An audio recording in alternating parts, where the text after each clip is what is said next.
Sai IAS academy पर आप सभी का स्वागत है। बच्चों, यह है हमारी करंट अफेयर्स की क्लास, जिसमें हम आपको बताएंगे 10 टॉप करंट अफेयर्स जो एग्जाम के दृष्टिकोण से इम्पोर्टेंट हैं। अगर ये क्वेश्चन आपको समझ में आते हैं, ठीक है, तो आप नोट डाउन करिए और उनको याद करिए। ऐसे ही क्वेश्चन एग्जाम में पूछे जाते हैं, ठीक है। और देखिए, अगर ये वीडियो क्लास आपको अच्छी लगती है तो अपने दोस्तों के साथ में उसको शेयर करिए, दूर दूर तक इस वीडियो को आप पहुंचाइए, ठीक है। तो चलते हैं पहले सवाल की तरफ। कह रहे हैं air help report 2024। Air help report 2024 के अनुसार विश्व की शीर्ष एयरलाइंस कौन सी है।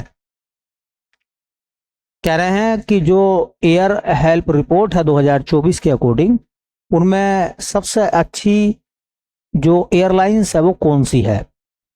ऑप्शन है Brussels Airlines, Qatar Airlines, United Airlines या India Air India. Air India, 4 विकल्प हैं।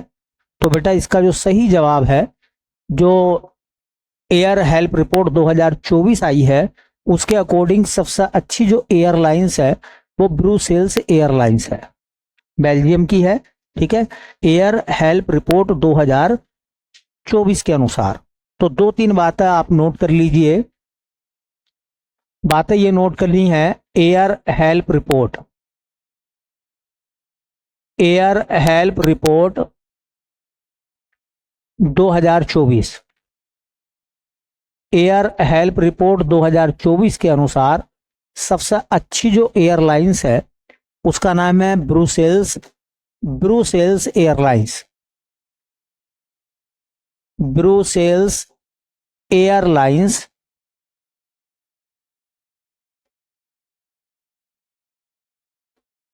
और ये ब्रुसेल्स एयरलाइंस जो है वो बेल्जियम की है। कहाँ की है बेटा? बेल्जियम की। और ये शीर्ष एयरलाइंस है, सबसे अच्छी एयरलाइंस है एयर हेल्प के मामले में। इस कहानी को थोड़ा सा और आगे बढ़ा मैं तो इंडिया की जो एयरलाइंस है एयर इंडिया, उसका नंबर 61 है। एयर इंडिया जो हमारी एयरलाइंस है, एयर इंडिया का नंबर जो है वो 61 है। ये इंडिया की एयरलाइंस है, ये 61वें नंबर पर आई है। इंडिया की एक और एयरलाइन है, एक और एयरलाइन से जो 103वें नंबर पर आई है, उसका नाम है Indigo, Indigo airlines. Indigo airlines का नंबर जो है वो 103वां है, इंडिया की है ये भी। और दुनिया की सबसे खराब एयरलाइंस जो बनी है 109वीं एयरलाइंस है, उसका नाम है Tunis, Tunis airlines. Tunis airlines Tunisia की है, ट्यूनिसिया की एयरलाइंस है और उसका नंबर जो आया है वो 109वां है। टोटल मिला के एयर हेल्प रिपोर्ट में 109 एयरलाइंसों का सर्वे हुआ और उस सर्वे में देखा गया कि सबसे अच्छी जो सर्विस है एयर हेल्प के मामले में वो ब्रुसेल्स एयरलाइंस की है, ये पहले नंबर पर है। कतर एयरलाइंस दूसरे नंबर पर है, यूनाइटेड एयरलाइंस तीसरे नंबर पर है। ये टॉप 3 एयरलाइंस हैं। और भारत की 61वें नंबर पर आई है एयर इंडिया। और इंडिगो एयरलाइंस का ज्यादा हिसाब किताब खराब रहा, वो 103वां नंबर है 109 एयरलाइंसों में से, ठीक है। तो दुनिया की सबसे अच्छी एयरलाइंस जो मानी गई है एयर हेल्प के मामले में वो ब्रुसेल्स एयरलाइंस है, ठीक है। सबसे खराब एयरलाइंस दुनिया की जो है 109 एयरलाइंसों में वो ट्यूनिस एयरलाइंस है, ठीक है। और एयर इंडिया का नंबर 61वां है और 103वां नंबर है इंडिगो एयरलाइंस का, ठीक है। तो उम्मीद है आपको ये क्वेश्चन समझ में आया होगा। ये सबसे अच्छी एयरलाइंस है और ट्यूनिस एयरलाइंस जो है वो सबसे खराब है। एयर हेल्प के मामले में। देखिए सवाल लिखा गया है, अगला क्वेश्चन ये कह रहे हैं कि टर्नर पुरस्कार 2024 किसने जीता है। टर्नर पुरस्कार 2024 किसने जीता है, ये क्वेश्चन है हमारा। मंजीत कौर ने, जसलीन कौर ने, साधना वर्मा ने, आयरीन क्यूरी ने, किसको मिला है टर्नर पुरस्कार 2024। तो बेटा ये टर्नर पुरस्कार 2024 जो है वो जिसने जीत लिया है उनका नाम है जसलीन कौर। सिख समुदाय से आती हैं और रहने वाली हैं ग्लासगो की। कहाँ की रहने वाली हैं, तो ग्लासगो। और ग्लासगो जो है वो एक शहर है स्कॉटलैंड का,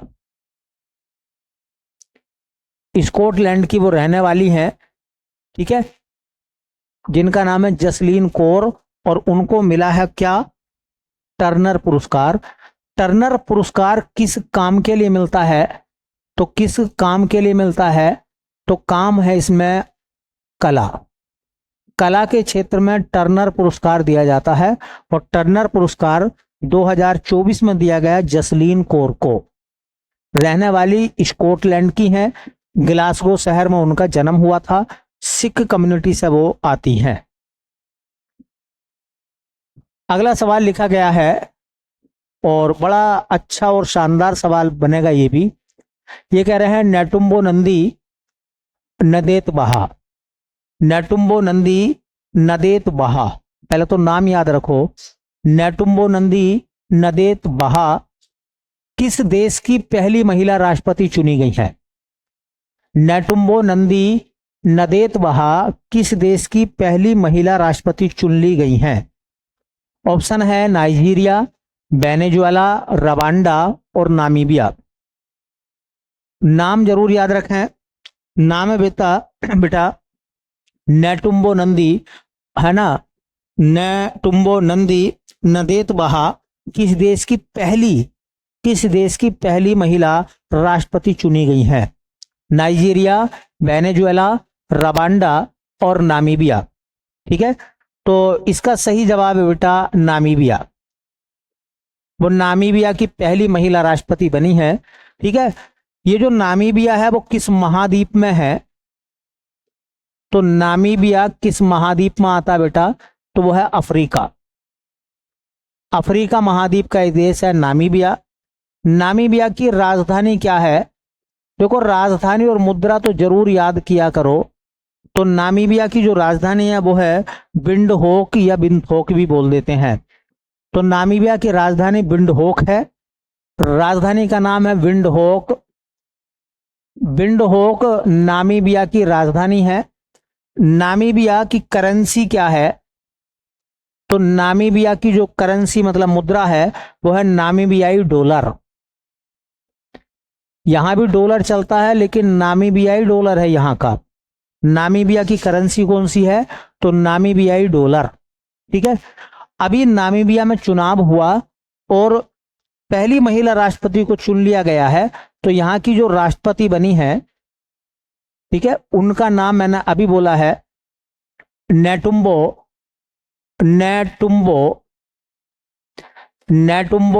नंदी नदेत बहा। और ये पहली महिला हैं, पहली महिला राष्ट्रपति। नाम जरूर याद रखें, नेटुम्बो नंदी नदेत बहा नामीबिया की पहली महिला राष्ट्रपति चुन ली गई हैं। याद रखेंगे, अच्छा सवाल बनेगा, इंपोर्टेंट क्वेश्चन है। ठीक है, नामीबिया विंडहोक राजधानी है, अफ्रीका का देश है, नामीबियाई डॉलर करेंसी है और नई उन्होंने पहली महिला राष्ट्रपति को चुन लिया है। अच्छा सवाल बनेगा, बहुत ही सुंदर और शानदार सवाल, एग्जाम के दृष्टिकोण से इंपोर्टेंट क्वेश्चन बन जाएगा ये, वेरी इंपोर्टेंट है। देखिए कह रहे हैं कि प्रधानमंत्री ग्रामीण डिजिटल साक्षरता अभियान के तहत 31 मार्च 2024 तक कितने ग्रामीण परिवारों को प्रशिक्षित किया गया है। डिजिटल एजुकेशन कितने लोगों को दी गई है 31 मार्च 2024 तक, कितने लोगों को डिजिटल प्रशिक्षण दे दिया गया है 7.35 करोड़, 6.39 करोड़, 4.78 करोड़, 17.41 करोड़। तो इसका सही आंसर क्या है बेटा? तो इसका सही आंसर आएगा आपका 6.39 करोड़ लोगों को डिजिटल शिक्षा दी गई है। ठीक है। एक अभियान चलाया गया था जिसका नाम था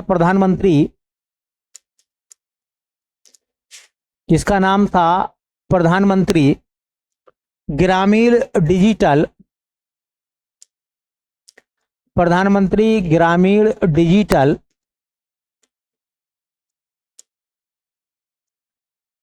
साक्षरता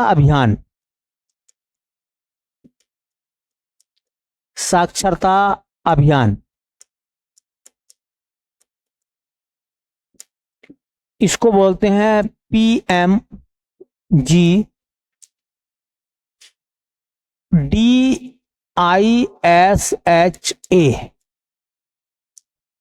एक बार सवाल ये पूछा गया था, इसी क्वेश्चन में थोड़ा सा ध्यान रखें। सवाल ये था कि ये तो प्रधानमंत्री हो गया, ये ग्रामीण हो गया, दिशा क्या है? तो दिशा का अर्थ होता है डिजिटल साक्षरता अभियान। दिशा दिशा जो लिखा गया है, इसमें दिशा का अर्थ क्या है? डिजिटल साक्षरता अभियान। ये पूछा गया था दिशा क्या है इसमें, तो डिजिटल साक्षरता अभियान मतलब डिजिटल रूप से एजुकेटेड करना, शिक्षा देना, प्रशिक्षण देना। मतलब यह अभियान सरकार के द्वारा कब लॉन्च हुआ था? तो 2016-17 में। 2016-17 में प्रधानमंत्री ग्रामीण डिजिटल साक्षरता अभियान शुरू किया गया था बेटा। इसका उद्देश्य क्या था? तो इसका टारगेट ये था, मेन ऑब्जेक्ट इसका ये था, देखिए, ग्रामीण परिवार के एक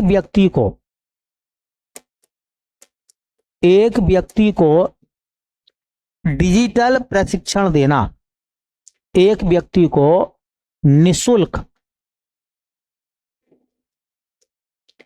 डिजिटल प्रशिक्षण देना। मतलब यह है कि अगर कोई व्यक्ति गांव में रहता है तो उसके परिवार के एक मेंबर को सरकार निःशुल्क डिजिटल प्रशिक्षण देगी। ठीक है। जिस व्यक्ति को सरकार प्रशिक्षण देगी उसकी उम्र का क्राइटेरिया रखा गया था 14 से 60 वर्ष, 14 से 60 वर्ष का। और उसको कितने घंटों का प्रशिक्षण दिया जाएगा? कितने घंटों के प्रशिक्षण की बात आई थी? तो उसको प्रशिक्षण दिया जाएगा 20 घंटे का। सरकार उसको 20 घंटे का डिजिटल प्रशिक्षण देगी। तो बात इसी की है कि सरकार ने 31 मार्च 2024 तक कितने लोगों को प्रशिक्षण दे दिया है। ठीक है। तो 2024 तक कितने लोगों को सरकार ने इस योजना के तहत, इस अभियान के तहत प्रशिक्षित करा है? तो 6.39 करोड़, मतलब 6 करोड़ से ज्यादा लोग जो हैं इस अभियान के तहत डिजिटल रूप से प्रशिक्षित हो गए हैं। ठीक है, इतने लोग। ठीक है। अब इतने लोग का मतलब इतने परिवार, क्योंकि एक परिवार में एक व्यक्ति को ही डिजिटल प्रशिक्षण का वादा करा था सरकार ने। तो कुल प्रशिक्षित व्यक्ति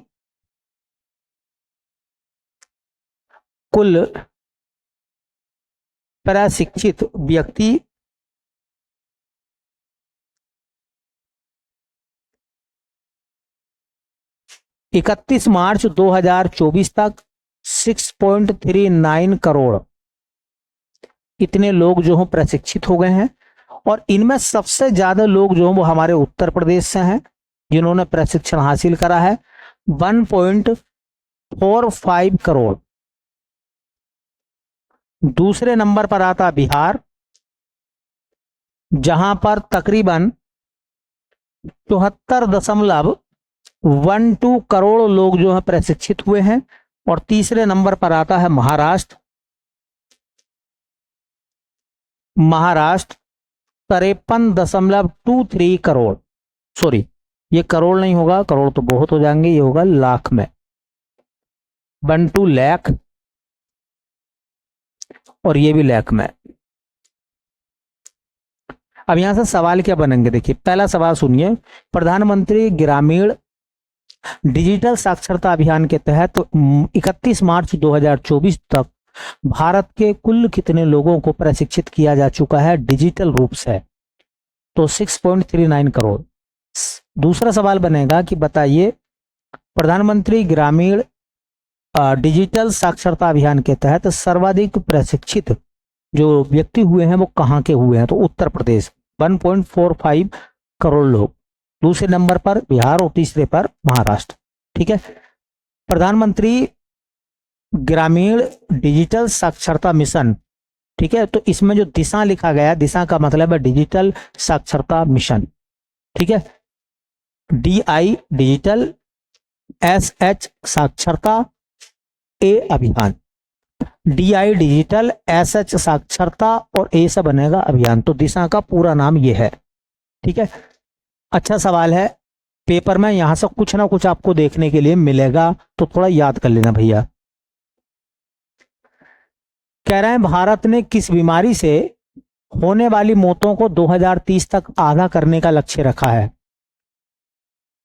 कह रहे हैं कि भारत सरकार ने 2030 तक एक टारगेट बनाया है, और टारगेट ये बनाया है कि हम इस प्रकार की मौतों को आधा करेंगे, अर्थात अगर पहले 100 मौतें हो रही थी तो हम 2030 तक इस आंकड़े को 50 तक लेकर जाएंगे। किस प्रकार की मौतों को आधा करने का प्रयास सरकार के द्वारा हुआ है, रेबीज से होने वाली मौत, सर्पदंश से होने वाली मौत, तपेदिक से होने वाली मौत, या इनमें से कोई नहीं। तो इसका राइट आंसर क्या है बेटा, बहुत सुंदर और अच्छा सवाल है। ये जो देख रहे हैं सर्पदंश से होने वाली मौत, दुनिया में सबसे ज्यादा सांप के काटने से मौत भारत में होती है, सबसे ज्यादा। और सरकार चाहती है कि सर्पदंश को एक बीमारी घोषित किया जाए और इन मौत के आंकड़े को आधा करा जाए सन 2030 तक। तो सरकार सर्पदंश से होने वाली मौतों के आंकड़े को आधा करने का प्रयास करेगी 2030 तक। सर्पदंश से मौत के बारे में अगर देखा जाए तो क्या क्या क्वेश्चन बनेंगे, विश्व में सर्वाधिक सर्पदंश से मौत कहां होती है, विश्व में सर्वाधिक सर्पदंश से मौत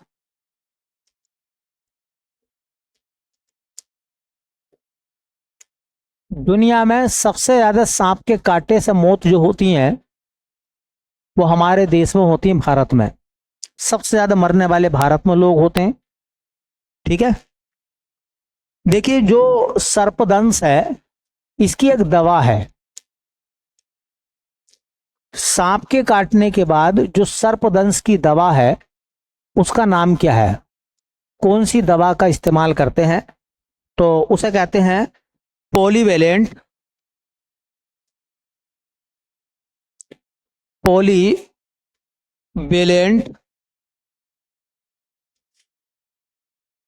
anti snake, polyvalent anti snake venom, ये दवाई का नाम है, ये औषधि का नाम है बेटा। अच्छा नाम है, याद रख लेना कि सांप के कांटे की एक कारगर दवा बताई जाती है कि जो 80% तक काम करती है। 80% केसों में देखा गया कि पेशेंट ठीक हो गए हैं। उसका नाम है antivalent polyvalent anti snake venom, polyvalent anti snake वेनेम।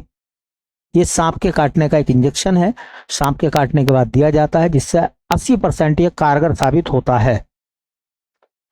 सांप से काटने की राजधानी किसे बताया गया है, सांप से काटने की राजधानी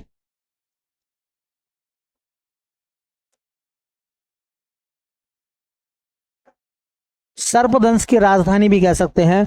तो चूंकि सबसे ज्यादा केस भारत में है इसलिए भारत को सर्पदंश की राजधानी बोला गया है। सांप ज्यादातर डसता है इंडिया में, ठीक है, तो याद रखें। अच्छा सवाल बनेगा, भारत ने किस बीमारी से होने वाली मौतों को 2030 तक आधा करने का लक्ष्य रखा है? तो सर्पदंश से होने वाली मौत, भारत में सबसे ज्यादा सांप सर्पदंश होता है, मरने वाले लोग भी भारत में ही हैं। पॉलीवेलेंट एंटी स्नेक वेनेम जो है उसकी दवा का नाम है, याद रख लें, अच्छा सवाल बनेगा। चलिए क्वेश्चन नंबर, महाराष्ट्र के मुख्यमंत्री कौन बन गए हैं भाई?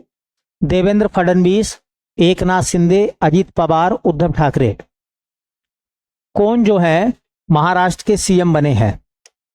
देवेंद्र फडणवीस, एकनाथ शिंदे, अजीत पवार या उद्धव ठाकरे?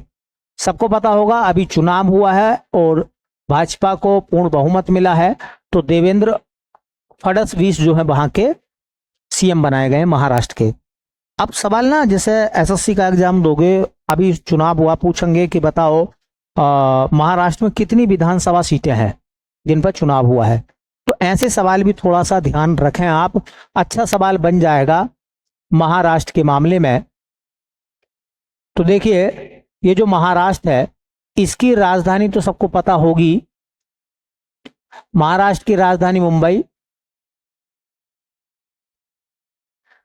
ये जो महाराष्ट्र है यहाँ के राज्यपाल कौन है?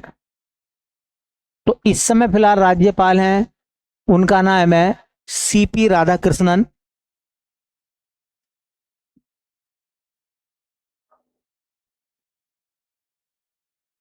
सीपी राधाकृष्णन। वहां पर मुख्यमंत्री कौन बने हैं?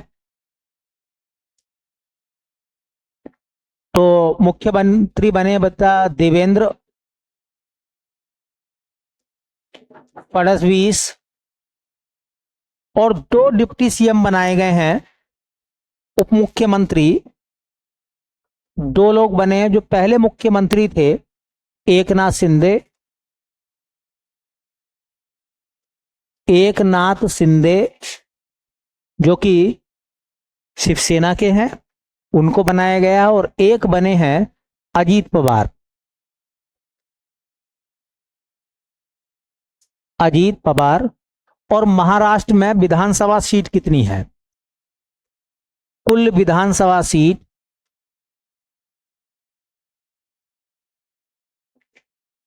वो है भैया 288।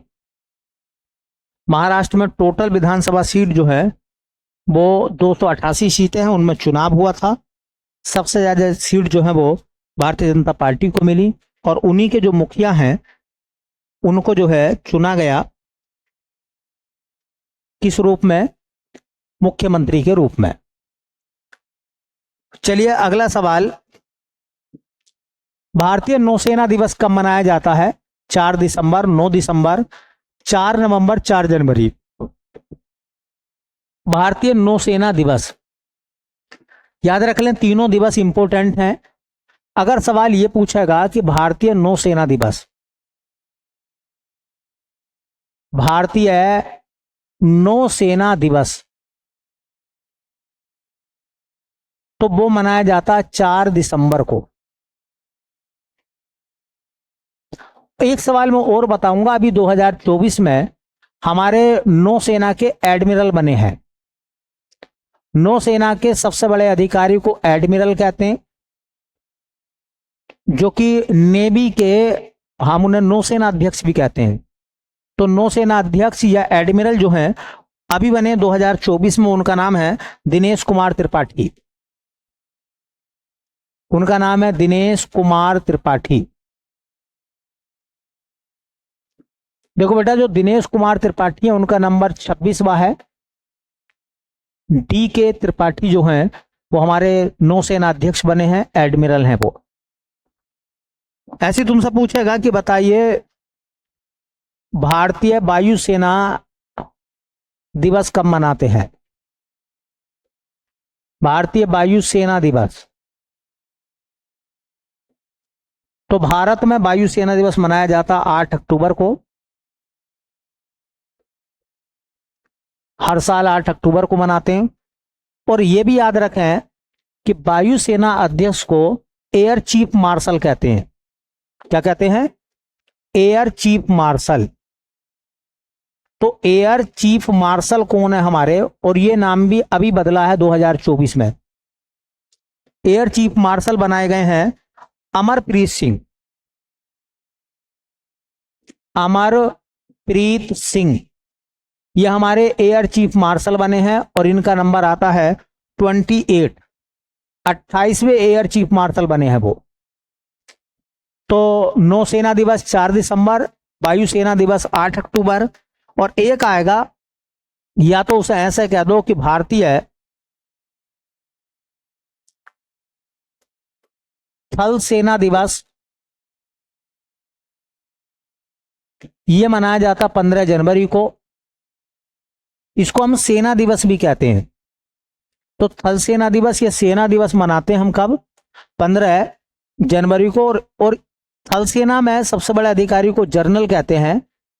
तो हमारी सेना के जो सेना अध्यक्ष हैं वो कौन बनाए गए हैं, वो भी 2024 में नाम बदला है, उपेंद्र द्विवेदी।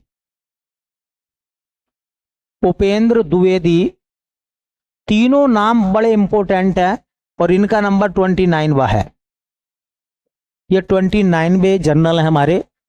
तो डीके त्रिपाठी नौसेना प्रमुख हैं। अमरप्रीत सिंह जो हैं वो वायुसेना प्रमुख हैं। उपेंद्र द्विवेदी जो हैं वो थल सेना प्रमुख हैं हमारे। इनके दिवस और इनके जो चीफ हैं उनके बारे में जरूर पढ़ना, कहीं ना कहीं सवाल आपको मिलने वाला है इसी टाइप का, क्योंकि जनरल जानकारी है, सब बच्चों को पता होगी।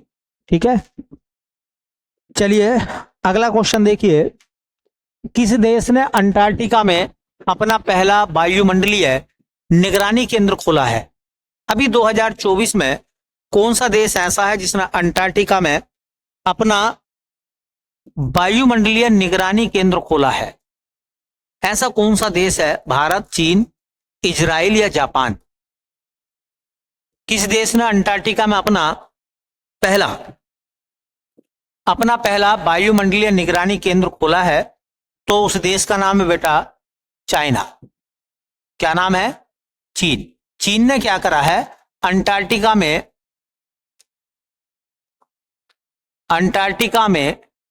अपना पहला वायुमंडलीय निगरानी केंद्र खोला है। निगरानी केंद्र खोला है। एक्चुअल में क्या है कि जो वायुमंडल में होने वाले बदलाव हैं, जलवायु में होने वाले बदलाव हैं, उनका अध्ययन करने के लिए। ठीक है, और इसको उन्होंने नाम दिया है झोंगशान। इस वायुमंडलीय निगरानी केंद्र का नाम क्या है? तो चाइनीज भाषा में उसको बोलते हैं झोंगशान। तो झोंगशान के नाम से वायुमंडलीय निगरानी केंद्र खोला अंटार्कटिका में चाइना ने। चीन की राजधानी बीजिंग है। चीन के राष्ट्रपति शी जिनपिंग है। चीन की मुद्रा रेन मिनबी या युआन है और चीन की भाषा चीनी या मंडारिन है। ठीक है, चलिए अगले सवाल की तरफ चलते हैं और क्वेश्चन नंबर पढ़ते हैं। नोवा 2024 के आंकड़ों के अनुसार भारत में कुल कितने बाघ हैं? 2024 के आंकड़ों के अनुसार, हम 2024 के आंकड़ों की बात कर रहे हैं। 2024 के आंकड़ों के अनुसार भारत में कुल कितने बाघ हैं ये बताना है आपको। पहला है 2967, बी में 3167, तीसरे में 3282 और डी में है 3682। तो भारत में कितने बाघ हैं ये बताना है 2024 के आंकड़ों के अनुसार। तो भारत में टोटल बाघ कितने हैं 2024 के आंकड़ों के अनुसार? तो भैया इनकी जो संख्या अब आ रही है, अब जो बताया जा रहा है, तो इनकी जो संख्या है वो 3682 है। बाघों की संख्या कितनी है भारत में? 3682। ये याद रखो आप। और एक याद रखना, प्रोजेक्ट टाइगर कब चलाया गया था? तो 1973 में। टाइगर को बचाने के लिए प्रोजेक्ट टाइगर चलाया गया था। कब चलाया गया था? 1973 में। चलिए तो 3682 याद रखें 2024 के आंकड़ों के अनुसार। कह रहे हैं आईसीसी के सबसे युवा अध्यक्ष कौन बने हैं? जैसा, रोजर बिन्नी, राहुल द्रविड़, ग्रेग बार्कले, कौन बने हैं सबसे युवा अध्यक्ष आईसीसी के? आईसीसी के सबसे युवा अध्यक्ष तो सबको पता होगा कौन बने हैं भैया, तो उनका नाम है जैसा। आईसीसी का पूरा नाम सब बच्चों को पता होगा, इंटरनेशनल क्रिकेट काउंसिल। आईसीसी की स्थापना कब हुई थी? तो 1909 में। आईसीसी का हेडक्वार्टर, मुख्यालय कहां है? तो दुबई। और बेटा सबको पता होगा दुबई जो है वो यूएई की राजधानी है। दुबई जो है यूएई, संयुक्त अरब अमीरात का शहर, सॉरी राजधानी आबू धाबी है। दुबई कहां है? संयुक्त राज्य अमीरात में। देखिए एक सवाल याद रखना है, आईसीसी के जो अध्यक्ष हैं इस समय बनाए गए हैं उनका नाम है जैसा। जैसा जो है वो आईसीसी के अध्यक्ष हैं और भारतीय हैं। 36 साल की उनकी उम्र है। सबसे युवा अध्यक्ष बने हैं वो अब तक के आईसीसी के।